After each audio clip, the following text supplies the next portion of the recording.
What's up, everybody? My name is Midnight Wolf, and today we're doing a new episode of a project I've been working on, Dreams PlayStation. And in today's video, we're going to cover a few things here and there. Some kind of minor announcements and things like that, and then other things such as new special effects for some of the abilities, and also a new ability that I teased in on Twitter and on my last video. I kind of mentioned.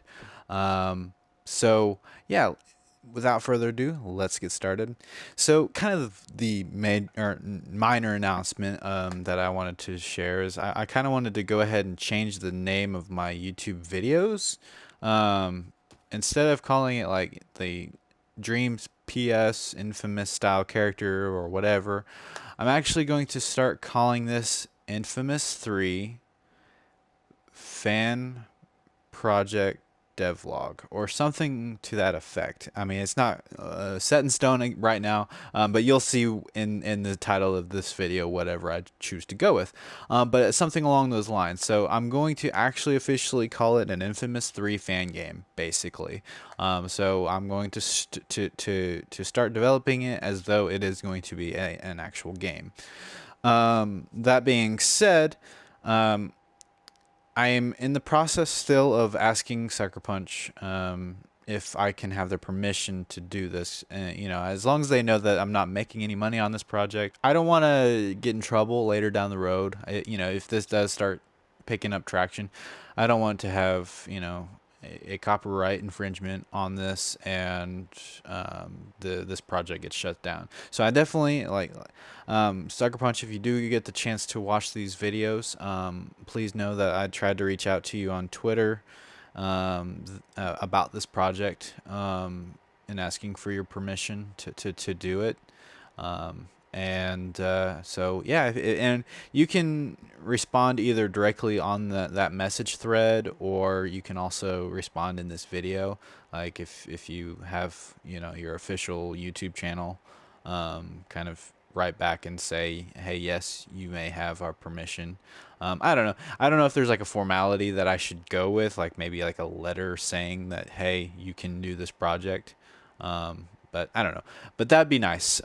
If we can get that permission, that way this project can continue on. Because I mean I know that they kind of got their hands full right now, so I'm not I understand that they're very busy, and I don't want to take away from that. So and you guys are doing, I guess, a fantastic job on Ghost of Tsushima. So I know y'all are working on a sequel for that for that game. So I don't know if y'all are gonna ever decide to revisit the Infamous universe. So that's kind of why I'll take a kind of in my upon my own on my own self, and a small group of individuals that can make this game a reality. I definitely have a plot idea in mind that I want to go off of and explore, and I definitely like that, and that's kind of why I'm really wanting their permission. So, anyways, that was kind of a longer explanation than I really wanted to, but anyways, moving on.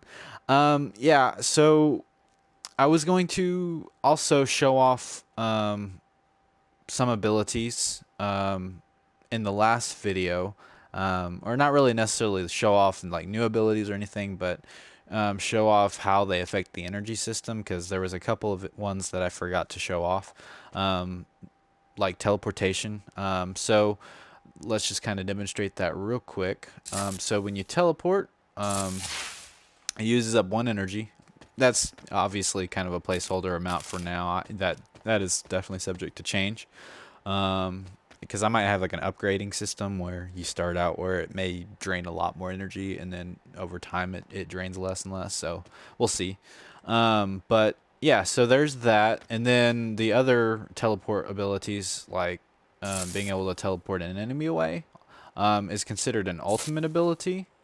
And so it uses up pretty much most of your powers. But I have it to where it only uses up about 15 of your energy orbs.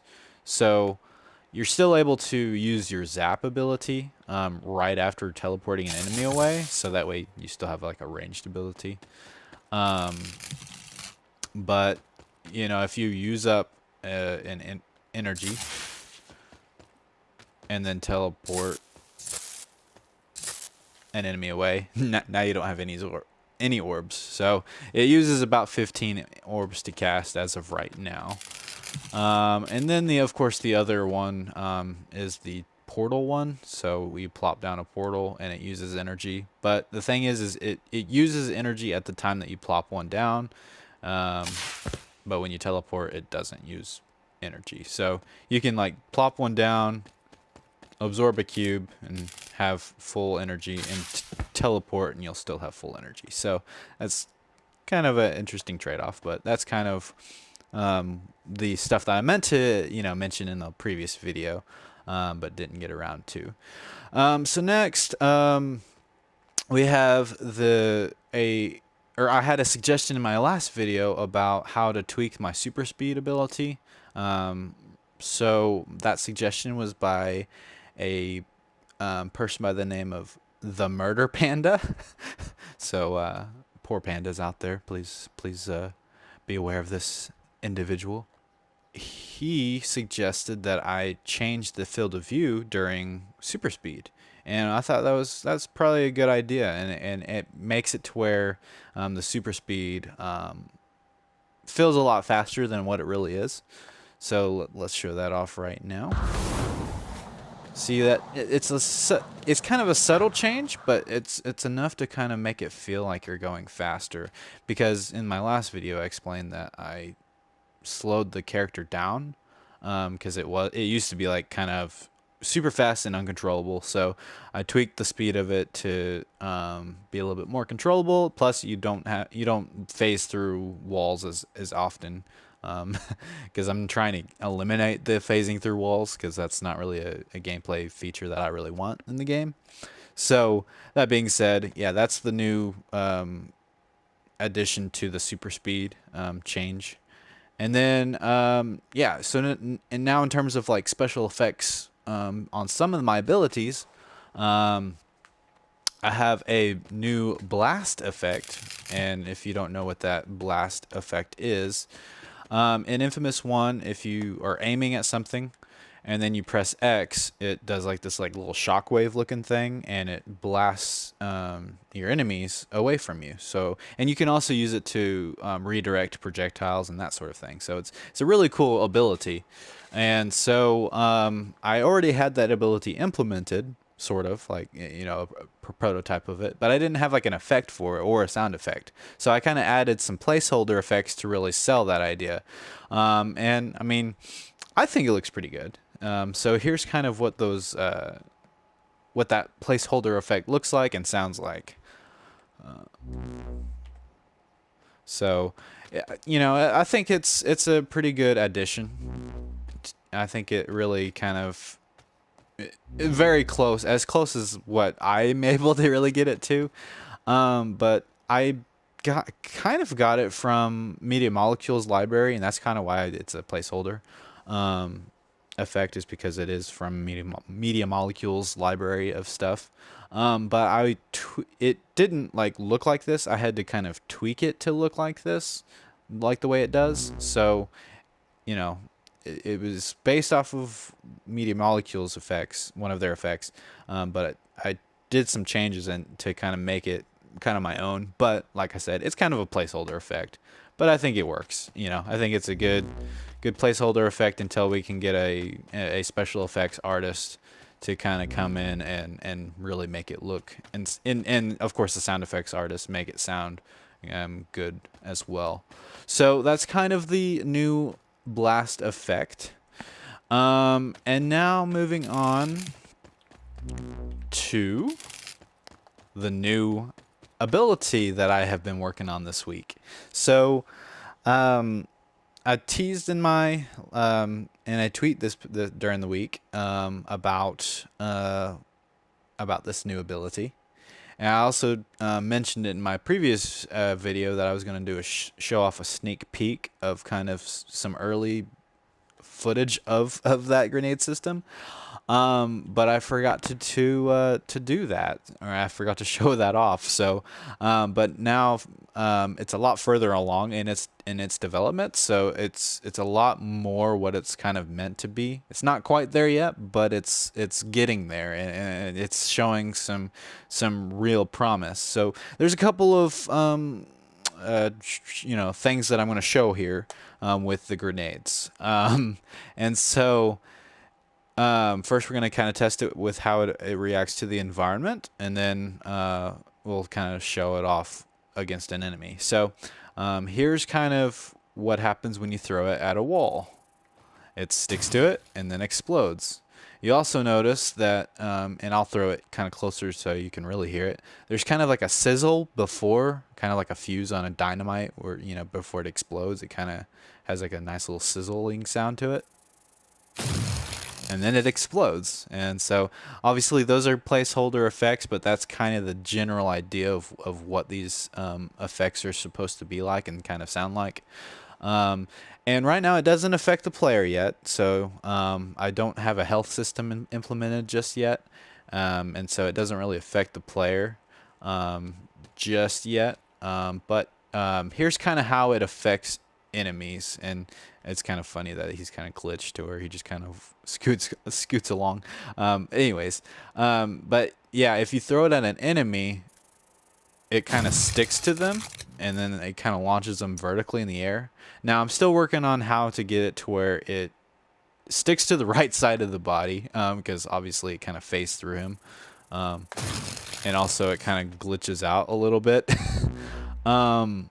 But yeah, you can kind of stick it onto different parts of the body. I still have to add a few more tags to get it to stick to, you know, his arms and stuff. But that's kind of what it's going to look like in terms of how it's supposed to function. Now, like I said, it's not 100% the way it's meant to work, but it's definitely in the right direction. In terms of what I needed to. But yeah, like I was saying earlier, I need it to function where, like, say you throw it on the right side of the puppet and it sticks to him. I'm wanting it to make it to where he blows kind of towards the left side. And, you know, it basically, depending on where the grenade is thrown, is, you know, the puppet is launched in the opposite direction of it. So, you know, that's something that I'm still kind of working on, but that's kind of the kind of general idea of what it's supposed to look like. So that being said, I'm not going to show it off because I want it to be a secret on how to do it. I might want it to be discoverable in game, but something that, like, the players will have to kind of, I guess, try to find. But I do have a cheat code actually implemented into the game, and it's mainly for, you know, testing out abilities. But I'm actually considering leaving it into the game because, you know, classic old games that, you know, have special, or not special effects. I don't know why I was saying that.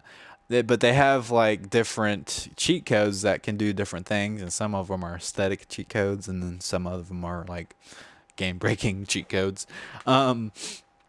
But, you know, I kind of liked the idea of leaving the cheat code in, but the cheat code that I have right now is it gives you infinite energy. So there is a button combination that you have to press, and it will engage the cheat code. Yeah, if I leave that in there, I will. I'm not gonna share that with anybody. I don't want anybody to know about the cheat code. And so that way, hey, there's something for you guys to maybe play around with and see if y'all can figure out once this game is in your hands, kind of thing. So anyways, that being said, here's kind of a few ways that you guys can kind of support this project. Obviously one of them is liking this video. You know, because liking this video and also subscribing to this channel will kind of help YouTube's algorithm kind of get this project in more people's, you know, views.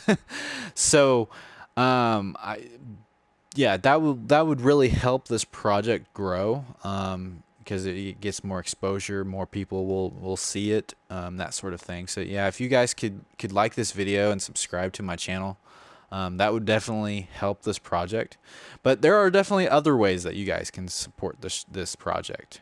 And no, I'm not asking for money, so definitely don't think that I'm going to do that. But rather, I'm actually opening the doors to allowing people to join this project in terms of developing it.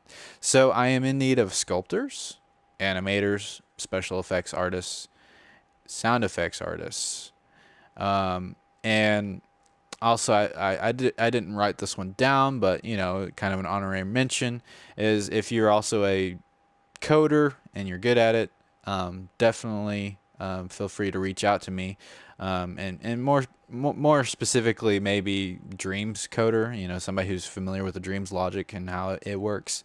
That would be really great, because I'm doing the best with what my knowledge is, but I'm definitely no coder, and so I definitely, if somebody comes along and does a better job at it than I do, obviously that's definitely a role that can be added to this project. But more importantly, I have a plot picked out for this game, so I will definitely still be working on this project, even if somebody takes that responsibility of the development side of this project. Yeah, so that being said, yeah, that should be everything that I have for this video. So yes, I just want to say, don't just have a fantastic day, don't just have a wonderful day, but also have an epic day. Peace.